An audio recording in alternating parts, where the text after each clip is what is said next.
പൗലോസ് തീത്തോസിനെഴുതിയ ലേഖനം 1-ാം അധ്യായം. അഭിവാദനം.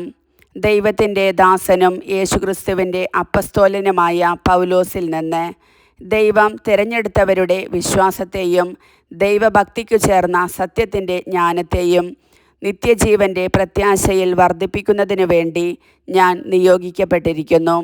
ഈ പ്രത്യാശ വ്യാജം പറയാത്തവനായ ദൈവം യുഗങ്ങൾക്ക് മുൻപ് വാഗ്ദാനം ചെയ്തിട്ടുള്ളതും തക്ക സമയത്ത് തൻ്റെ വചനത്തിൻ്റെ പ്രഘോഷണം വഴി വെളിപ്പെടുത്തിയിട്ടുള്ളതുമാണ്.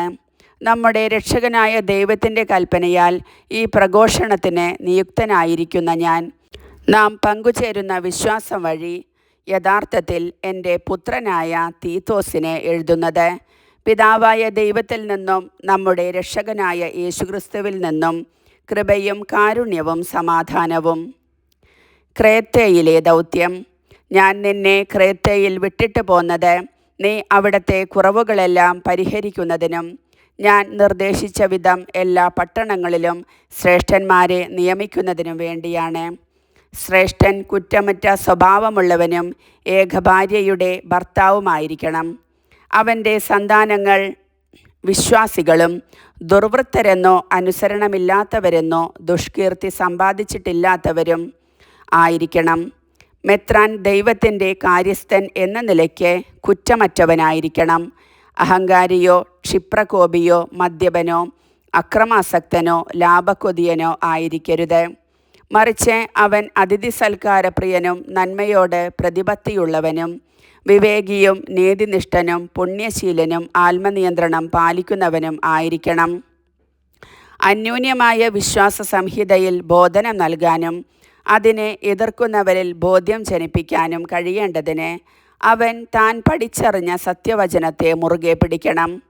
എന്തെന്നാൽ വിധേയത്വമില്ലാത്തവരും അർത്ഥശൂന്യമായി സംസാരിക്കുന്നവരും വഞ്ചകരുമായ ഒട്ടേറെ ആളുകൾ അവിടെയുണ്ട്. പ്രത്യേകിച്ച് പരിച്ഛേദനവാദികൾ.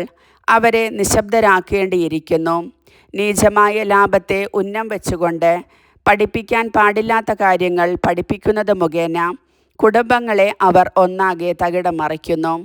അവരുടെ കൂട്ടത്തിലൊരാൾ, അവരുടെ തന്നെ ഒരു പ്രവാചകൻ, ഇപ്രകാരം പറയുകയുണ്ടായി: ക്രേത്തയിലെ ആളുകൾ എല്ലായ്പ്പോഴും നുണയരും ദുഷ്ടമൃഗങ്ങളും അലസരും ഭോജനപ്രിയരുമാണ്.